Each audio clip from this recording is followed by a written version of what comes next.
राम नाम की लूट है, लूट सके सो लूट, अंत काल पछताएगा जब प्राण जाएगा छूट। यह तो मूल बात है। पर सोनभद्र के लिए क्या है? गिट्टी बालू की लूट है, लूट सके सो लूट, अंत काल पछताएगा प्राण जाएगा छूट। कमोबीश स्थिति यही है। जनपद से लेकर शासन स्तर तक बैठे हुए लोगों के मन में बस एक ही बात है कि हम सोनभद्र में आ गए हैं तो इसको जितना है लूट लें, विविध क्षेत्रों में लूट लें। यहाँ हम आपको विशेषकर गिट्टी बालू की लूट के बारे में बताएंगे। पिछली 2 सरकारों में, अर्थात जब बहुजन समाज पार्टी की सरकार थी और समाजवादी पार्टी की सरकार, कांग्रेस के बारे में तो कुछ कहना ठीक नहीं है, इसलिए कि वह तो बहुत दिनों से सरकार में, विशेषकर उत्तर प्रदेश में नहीं है। इन दोनों ही सरकारों में गिट्टी बालू की खूब लूट हुई और लूट होने के बाद उसको कबूल भी नहीं किया जाता था। एक अंतर आया है, भारतीय जनता पार्टी की उत्तर प्रदेश की सरकार में भी गिट्टी बालू की लूट हो रही है, लेकिन इस सरकार में बैठे हुए श्रद्धेय योगी जी के संज्ञान में जैसे ही कोई बात जाती है, जो लोग इसमें संलिप्त हैं उनके खिलाफ कार्रवाई सुनिश्चित की जाती है। यह सुखद स्थिति है, अर्थात जो सही लोग हैं वे मेहनत से ईमानदारी से कार्य कर सकते हैं और जो लोग बेईमान हैं उन पर अंकुश लगाने के, नियंत्रण लगाने के लिए जो लोग समाज में ईमानदार लोग हैं पहल कर सकते हैं। जरूर कार्रवाई होगी, ऐसा भरोसा है। बहुजन समाज पार्टी की सरकार में अवैध खनन या समाजवादी पार्टी की सरकार में अवैध खनन की बात कबूल ही नहीं की जाती थी, जबकि अब जगजाहिर था कि बड़े पैमाने पर अवैध खनन है। अब की सरकार में खनन को लेकर के सोनभद्र सदैव चर्चा में रहा। पहले कोई अधिकारी जिले में आना नहीं चाहता था कि कौन जाए नक्सल प्रभावित क्षेत्र। अंतर क्या था? आना नहीं चाहता था और जब आ गया तो यहाँ से जाना नहीं चाहता था। कितना ज़्यादा दोहन और शोषण कर लिया प्रकृति का नहीं, विशेषकर सोनभद्र में मानव का भी बड़े पैमाने पर शोषण हो रहा है, चाहे वह बाल श्रमिक हो, चाहे मानव तस्करी हो या बड़े पैमाने पर अवैध मादक पदार्थों की बिक्री। यहाँ पर उन सब चीज़ों की बात हम नहीं करेंगे, केवल हम खनन की बात करने जा रहे हैं। अगले अंक में फिर उनकी भी हम चर्चा करेंगे। होता क्या है? अवैध खनन की बात, अवैध परिवहन की बात और बिना अनुमति के परिवहन की कार्रवाई, ओवरलोड शिकायतें लगातार शासन स्तर पर पहुँच रही हैं और यह जगजाहिर भी है। तो वाराणसी शक्तिनगर जैसे हाईवे पर बड़े पैमाने पर अवैध खनन से जुड़े हुए विविध पक्षों को लोगों ने देखा है और अब भी देख रहे हैं। चुनाव के बाद शासन स्तर से बड़े अधिकारियों के खिलाफ कार्रवाई की गई, अब उससे जुड़े हुए अन्य जो लोग हैं उनके भी खिलाफ कार्रवाई की जा रही है। कुछ सवाल भी उठते हैं, उस पर भी हम बात करेंगे और इन अवैध खनन पर रोक लगाने के जो तरीके हैं उन पर भी बात की जाएगी। मूलभूत बात करते हैं, जब कोई अपराध होता है तो उसके खिलाफ प्राथमिकी दर्ज की जाती है, न्यायालय में मामला जाता है। खनन के मामले में जो लोग लिप्त हैं उनके ऊपर आरोप लगाए जाते हैं, या तो उनको यहाँ से स्थानांतरित कर दिया जाता है या तो निलंबित कर दिया जाता है। उसके बाद की कार्रवाई किसी को नहीं पता चल पाता कि जो लोग निलंबित हुए थे आखिरकार उनके बारे में कौन सी कार्रवाई हुई या फिर वे बहाल हो गए। बड़े पैमाने पर सोनभद्र जनपद में जो अवैध खनन हो रहा है उसके लिए केवल छोटे कर्मचारी ही जिम्मेदार रहेंगे। बिना बड़े अधिकारियों के सह पर यह सब कुछ संभव नहीं। जिले में एक यह यक्ष प्रश्न है कि आखिरकार योगी जी के संज्ञान में आते ही कार्रवाई हो जाती है, पर इस तरह के अवैध खनन या अवैध कार्यों पर पहले से रोक क्यों नहीं लग पा रही? वह कौन व्यक्ति है या वह कौन सा काकस है या ऐसा कौन सा अघोषित संगठन है जो अपने कार्यों को अंजाम देने में सफल हो जा रहा है? चुनाव के दौरान भी ही बुलडोजर की चर्चा हुई, जो लोग गलत कार्य करते रहे उनके खिलाफ कार्रवाई भी होती रही, अब भी हो रही है। लोगों को उम्मीद भी है कि जो लोग अवैध खनन, परिवहन या ओवरलोड जैसे कृत्यों में लिप्त हैं उनके खिलाफ भी देर सवेर बाबा का बुलडोजर चलेगा। काफ़ी कुछ उम्मीद है। इसको लेकर के विशेषकर खनन क्षेत्र में चर्चाएँ भी हो रही हैं। जुड़ा हुआ सवाल है कि जो लोग इसमें लिप्त हैं, जैसे विभाग के लोग, बिना विभाग की मिली भगत से इस तरह के बड़े काम नहीं हो सकते।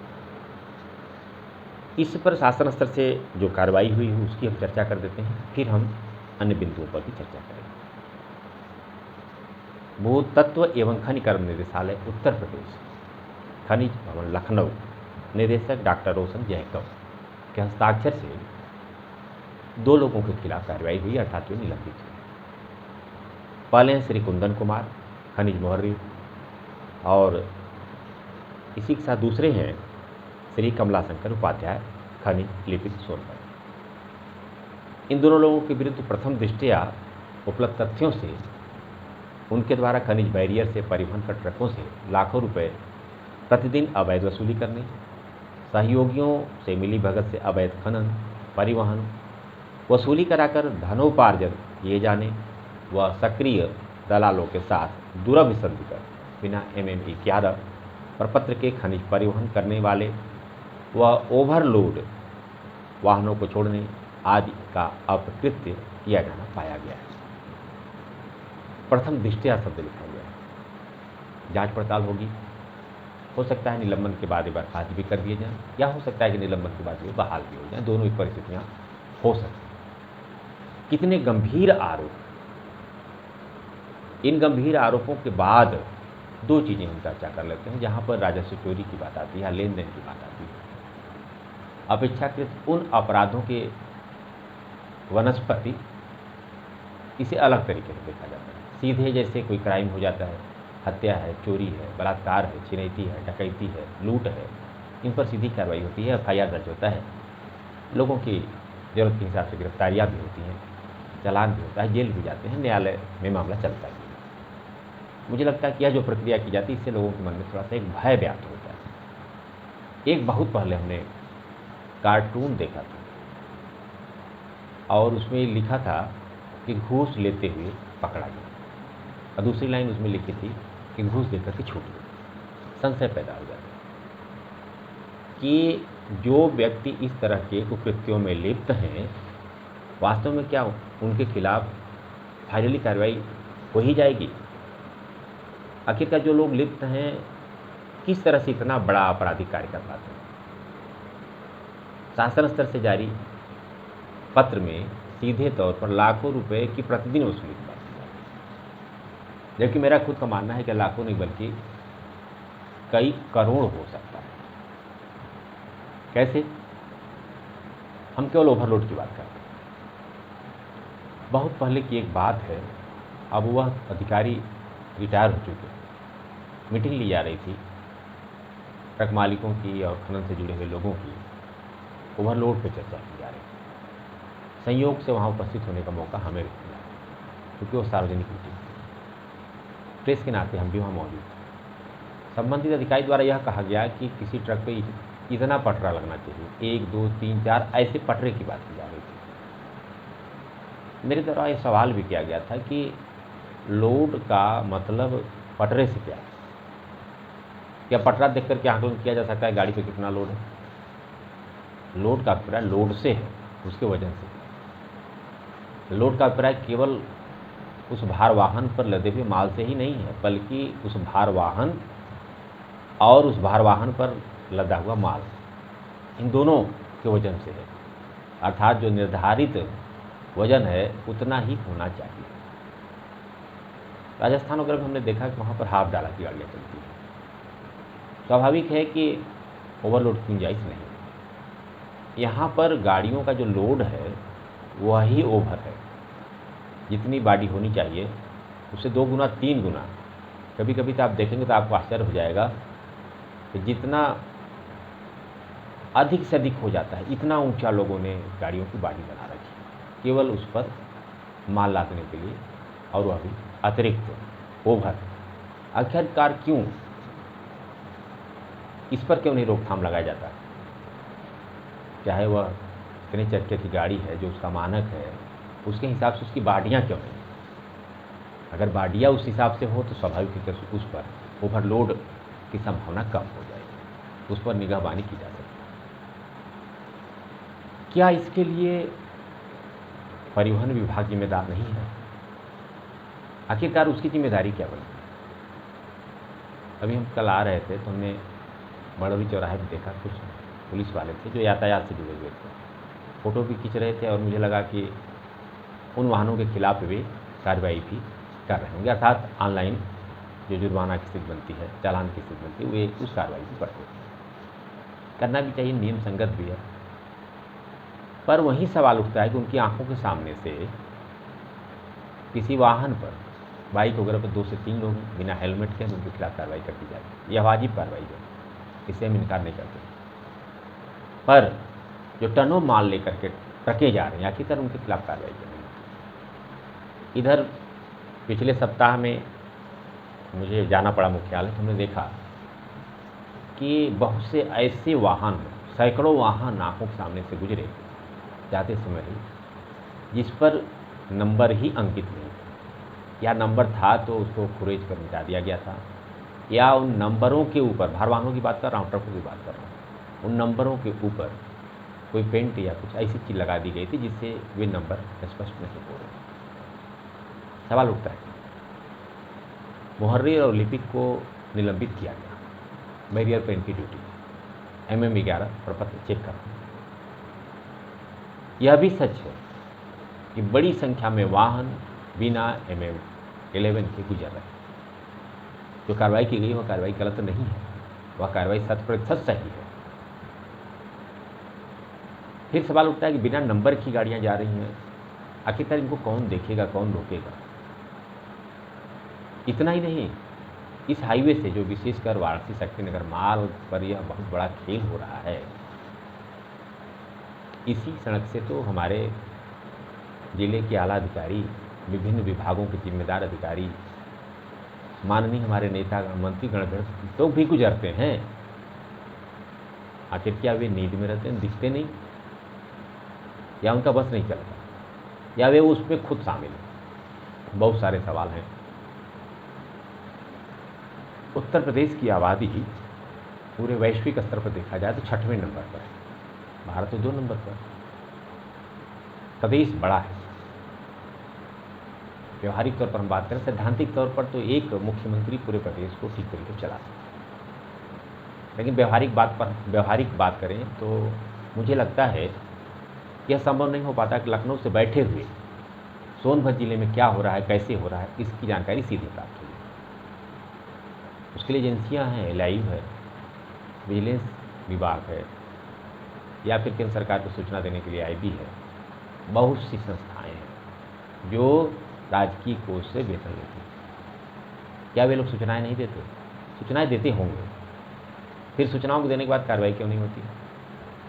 एक जो दूसरा पक्ष है, विशेषकर सोनभद्र जिले का हम बात करते हैं, सोनभद्र हो या चंदौली हो या बगल का जिला मिर्ज़ापुर हो, यहाँ की हम बात करें तो ये सब एरिया विशेष नक्सल प्रभावित रही है, जहाँ पर सूचनाओं को लेकर के काफ़ी कुछ सक्रियता रही। हम किसी विभाग पर कोई आरोप नहीं लगा रहे, पर जो गलत कार्य हो रहा है वह रुक क्यों नहीं रहा है? और वह नहीं रुक रहा है, और हजारों लाखों जनता की आंखों के सामने वे बड़े आपराधिक कार्य हो रहे हैं। फाइलों की बात तो छोड़ दीजिए, फाइलों में क्या हो रहा है, क्या नहीं हो रहा है, आंखों के सामने हो रहा है, इसके बावजूद पर उस पर रोकथाम नहीं हो रहा है। संसाधन बहुत सारे हैं। यूपी बोर्ड की परीक्षा की हम बात करें, या विश्व की सबसे बड़ी परीक्षा, प्रत्येक कमरों में कैमरा लगा होता है और मुख्यालय से उसकी निगरानी कर ली जाती है कि परीक्षाएं कैसे संपादित हो गई। कितनी बड़ी परीक्षा को सकुशल तरीके से संपन्न करा लिया जाता है, यदा कदा कहीं कोई शिकायत प्राप्त हो। दूसरी तरफ ये बड़े बड़े वाहन जिनकी बाडियाँ ही ओवर हैं और उनसे ओवरलोड सामान जा रहा है, विशेषकर गिट्टी बालू या कोयला आदि, इसके बावजूद उस पर रोकथाम नहीं लग रहा है। और परिवहन से संबंधित जो जिम्मेदार विभाग है इसी हाईवे पर भी मौजूद है, कहीं साइड में अगल बगल नहीं, उसको आने में देर लगेगा।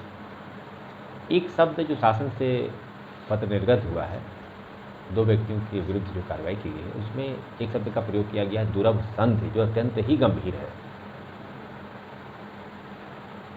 जनपद स्तर पर भी कुछ कार्रवाइयाँ हुई हैं, जो लोग गाड़ियों को पास करा रहे हैं, सवाल उठता है कि बड़े बड़े वाहन इस हाईवे से गुजर रहे हैं और इसी हाईवे पर टोल टैक्स भी है, जहाँ पर प्रत्येक गाड़ियों से जितना निर्धारित राशि ली भी जाती है। अक्सर जाम के लोग शिकार भी जाते हैं, एम्बुलेंस वगैरह भी फंस जाती है। ये भी समस्याएं आती हैं। हम बात करते हैं इन बिना नंबर की गाड़ियों के बारे में और ओवरलोड गाड़ियों के बारे में जो इन टोल टैक्सों से गुजरती है। और प्रत्येक टोल टैक्सों पर कैमरे भी लगेंगे।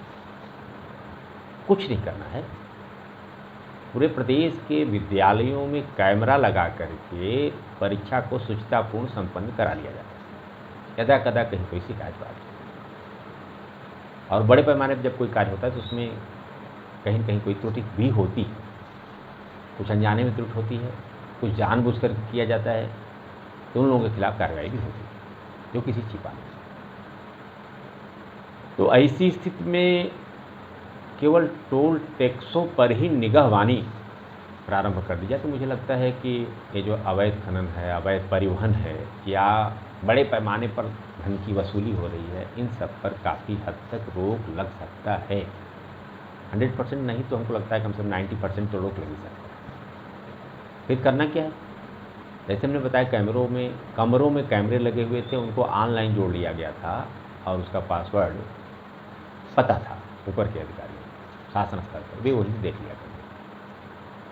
जहाँ शासन स्तर से निर्गत पत्र में ही लाखों रुपए की वसूली की बात की जा रही है, जबकि व्यवहारिक तौर पे बताऊं करोड़ों की वसूली रोज की दूसरे से वसूली, और वह कहाँ, जो लोग जिम्मेदार हैं उनके पॉकेट में जा रहा है। सवाल उठता है राजस्व को नहीं जा रहा है, अगर वह राजस्व को जाए तो प्रदेश के विकास में अहम योगदान दे, लेकिन लोगों के घरों में जा रहा है, व्यक्तिगत। दुर्लभ संधि, इस दुर्लभ संधि में केवल कर्मचारी या अधिकारी ही लिप्त नहीं है, बल्कि आसपास के लोग भी लिप्त हैं। इसकी भी संभावना है कि जो लोगों को अधिकार मिला हुआ है आवाज़ उठाने के लिए, जनता ने जिनका चयन किया है, वे लोग भी इसमें लिप्त हों। बिना ऐसे लोगों की लिप्तता की वजह से यह सब बड़े कार्य नहीं हो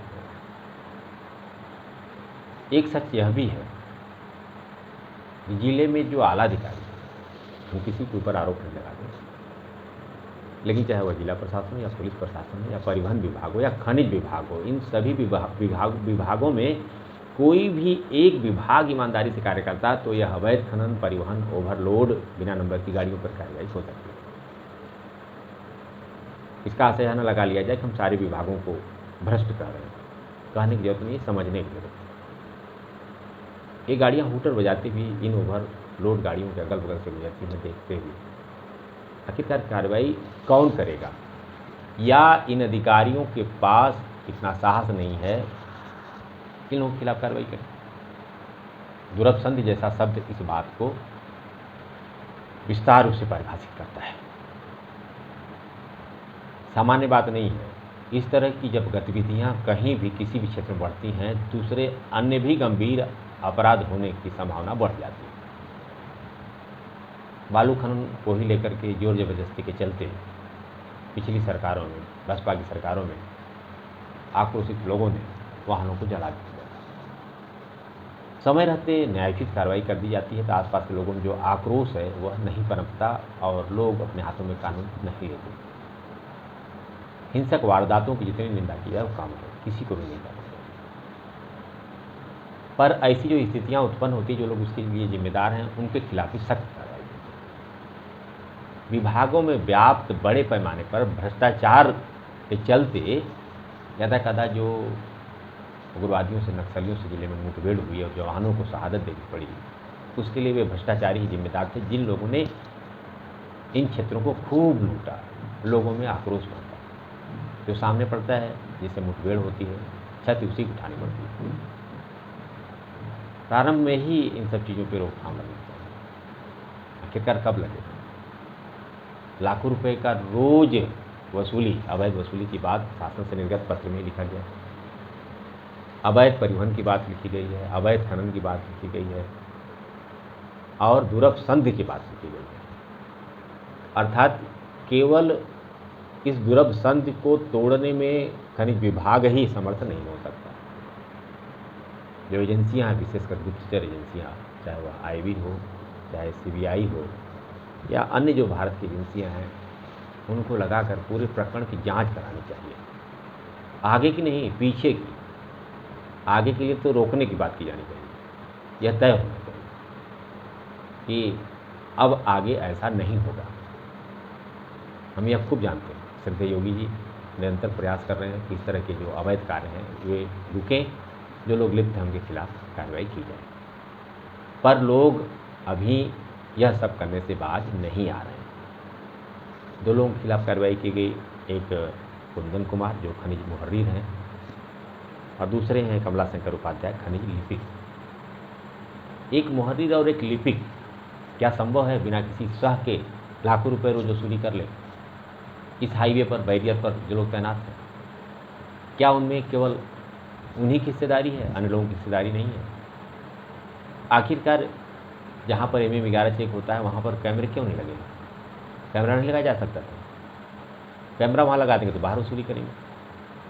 सीधी सी बात है कि इसकी निगरानी टोल टैक्सों से अतिरिक्त कैमरे लगा करके ऑनलाइन जोड़ा जाए, और उसको शासन स्तर पर, अभिप्राय लखनऊ स्तर पर मॉनिटरिंग करने के लिए व्यवस्था की जाए, ताकि वहाँ से यह देख लिया जाए कि सोनभद्र जैसे खनिज पदार्थों से संपन्न जिले में हो क्या रहा है।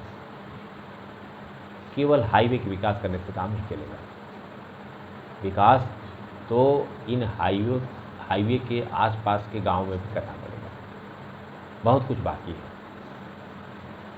अभी हम पिछले दिनों मामला भवानी धाम गए हुए थे, पटवक की तरफ से। इतना रास्ता खराब है कि पूछिए मत। जो महज 1.5 घंटे का रास्ता, 1-1.5 घंटे का रास्ता है, वहाँ पहुँचने में 2.5-3 घंटे लगे। क्यों? ऐसा नहीं कि सड़क बनाई नहीं गई, सड़क बनाई गई, घटिया बनाई गई। इस बात का भी संकेत है कि जो सड़कें आगे बनाई जाएंगी उसमें भी यही घटियापन शामिल होगा।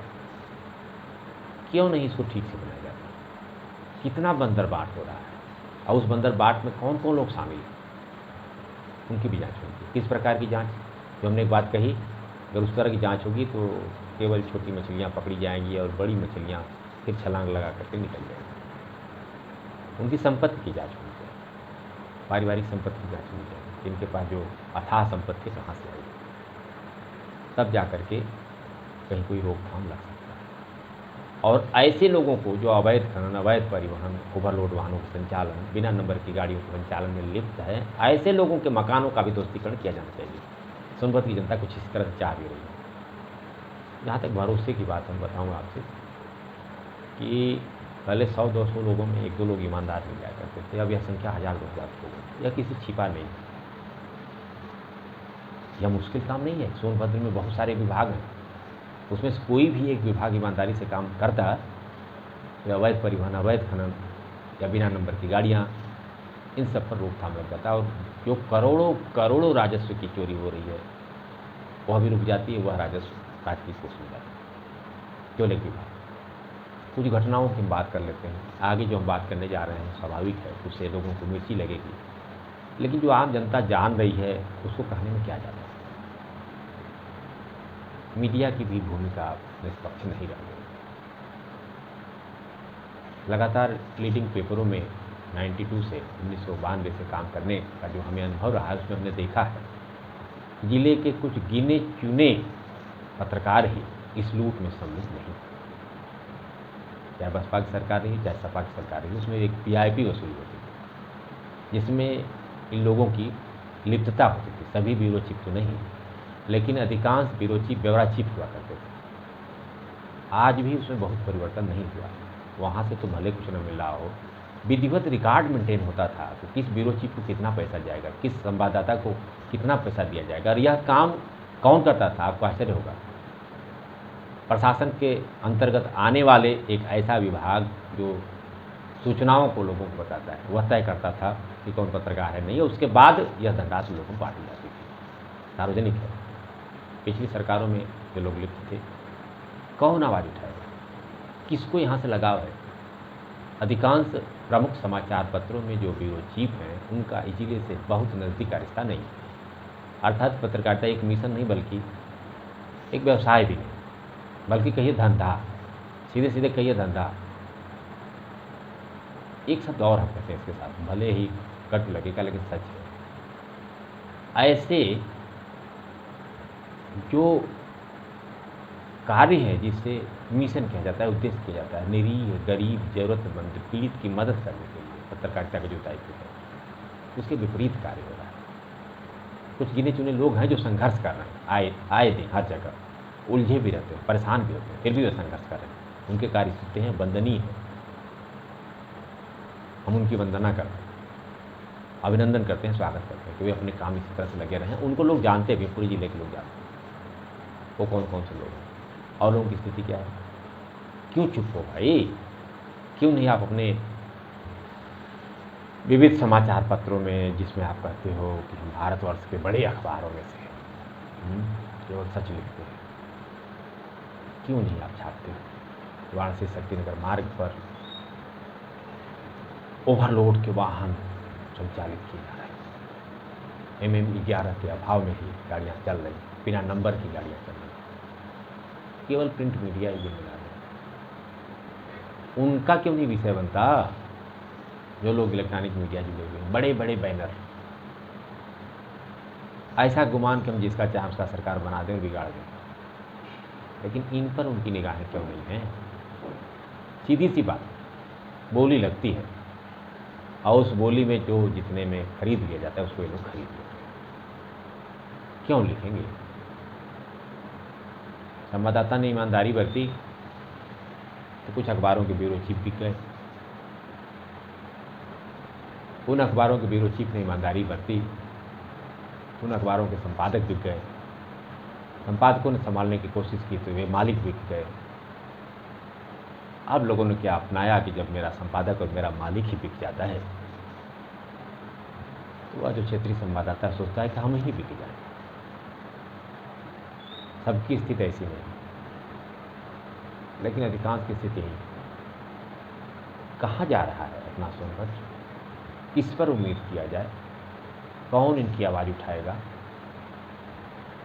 छोटी छोटी बातों को जो 25-50 रुपये, 100-200 रुपये जो लोग घूस लेते हैं, उनको तो बहुत बढ़ा चढ़ा करके लिखा जाता है, उनके खिलाफ सख्त कार्रवाई भी की जाती है। पर ये हजारों लाखों रुपए जो लोग रोज़ हेरा फेरी कर रहे हैं, वसूली कर रहे हैं, उनके खिलाफ क्यों नहीं कार्रवाई की जाती? उनके बारे में क्यों नहीं लिखा जाता? उनके बारे में क्यों नहीं बताया जाता? कौन बताएगा? छोटे चोरों को हाईलाइट खूब किया जाता है। बड़ा अफसोस है, हत्याएं हो रही, उनका खुलासा नहीं हो रहा है, पर कच्ची दारू कहीं बरामद हो जाती है तो उसकी पीसी होती है। वाह, ठीक है, अपराध पर रोक लगना चाहिए। एक सवाल और हमने उठाया था, यह भी अपराध है, आर्थिक अपराध। खनन से जुड़े हुए जो मसले उठ रहे हैं बड़े पैमाने पर आर्थिक अपराध। और एक महत्वपूर्ण बात हम बता दूं, अगर किसी को यह भ्रम है श्रद्धेय योगी जी की सरकार में कोई गलत करके बच जाएगा, तो यह उम्मीद नहीं है, उसे यह उम्मीद छोड़ देनी चाहिए। क्या उम्मीद करनी चाहिए? उसे सही कार्य करना। कहीं से किसी का दबाव है, प्रेशर है, आप ईमानदारी से कार्य करो। जो बड़े बड़े बेईमान हैं या जिनका बेईमानी करने का इरादा रहता है, वो कहते हैं कि इस व्यवस्था में जहाँ इस तरह के कार्य हो रहे हैं, हम भला ईमानदार कैसे रह सकते हैं? क्यों नहीं रह सकते? बहुत सारे लोग हैं, प्रत्येक विभागों में कुछ न कुछ ईमानदार मिल जाते हैं। ऐसा नहीं कि कोई विभाग हो जिसमें कोई ईमानदार ना हो।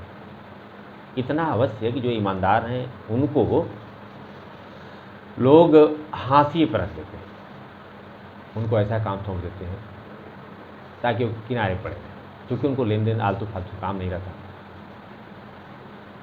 दीवालों पर लिख दिया जाता है दलालों का प्रवेश वर्जित, और प्रायः दलाली बैठे रहते हैं। नियमावली है, आप रजिस्टर मेंटेन करिए, कैमरा लगा कर रखिए, जिसका काम हो आए, उसका नाम आप उसमें अंकित करिए कि उसका उद्देश्य क्या था। सारी चीज़ें कंट्रोल हो सकती हैं, लेकिन जिन लोगों को रोकना है, जब वे लोग ही उसमें लिप्त हैं तो भला कौन रोके? कितना बड़ा दुर्भाग्य है कि जो कार्रवाई जनपद स्तर पर होनी चाहिए वह शासन स्तर से की जाती है। यह दुर्भाग्य नहीं है? यदा कदा कभी हमसे लोग कहा करते थे इस बात को कि अमुक अधिकारी बड़ा ही ईमानदार है। हम तुरंत कहते थे, क्यों? गाड़ियाँ अंडरलोड हो गई क्या किले में? तो मतलब क्यों? जिले के जो आला अधिकारी हैं उनमें से आप नाम बता रहे हो कि वह अधिकारी बड़ा ही ईमानदार है, तो क्यों गाड़ियाँ अंडरलोड हो गई? जो सार्वजनिक तौर पर ओवरलोड गाड़ियाँ जा रही हैं, गाड़ी वाले भी परेशान रहते हैं कि अंडरलोड गाड़ियाँ चलें। जो ट्रकों से संबंधित एसोसिएशन है, संगठन है, उन लोगों ने भी काफ़ी कुछ आवाज़ें उठाई, गाड़ियाँ अंडरलोड चलें। कभी कभी वो लोग खुद सक्रिय होकर के, अति सक्रिय होकर के ओवरलोड वाहनों को रोकने का प्रयास किया, पर आखिर कहाँ से सफलता मिले? जब एंट्री दे करके इतने जिले की एंट्री ओ ऐसा करके जब बड़े पैमाने पर काम हो रहा है, जिनको रोकना है जब वो लोग खुद ही उसमें लिप्त हैं, भला कैसे यह काम सफल हो सकता है? तो अंत में अपनी बात यह कहकर के पूरी करते हैं कि जो लोग अवैध खनन में लिप्त हैं, अवैध परिवहन में लिप्त हैं, बिना MM11 के गाड़ियों को पार करा रहे हैं, ओवरलोड गाड़ियां जा रही हैं या बिना नंबर की गाड़ियां जा रही हैं, इसमें जो लिप्त हैं उनके खिलाफ सख्त कार्रवाई होनी चाहिए और उनके द्वारा अर्जित किए गए संपत्ति की भी जाँच होनी चाहिए, FIR भी दर्ज हो, उनकी गिरफ्तारियाँ भी हो, न्यायिक कार्रवाई भी होनी चाहिए। तभी जा कर के इस तरह के अवैध खनन, अवैध परिवहन, ओवरलोड वाहनों का संचालन, बिना नंबर की गाड़ियों पर रोक लग सकता है। हाँ, इतना ज़रूर है कि बाबा के राज में बड़ा विलम्ब जरूर हो सकता है, पर कोई गलत कार्य करने वाला बचेगा नहीं। और उत्तर प्रदेश की यशस्वी श्रद्धेय मुख्यमंत्री श्री आदित्य योगीनाथ जी से अपेक्षा करते हैं कि इन टोल टैक्स या जो विविध बैरियर हैं, ऐसे स्थानों पर ऑनलाइन कैमरा लगाएं और लखनऊ से ही उसकी निगरानी करें, ताकि सोनभद्र जनपद जैसे खनन से जुड़े हुए जिले की निगरानी हो सके और बड़े पैमाने पर जो अवैध खनन हो रहा है उस पर रोक लग सके। इसी उम्मीद के साथ अपनी बात समाप्त करते हैं। जय हिंद, जय भारत।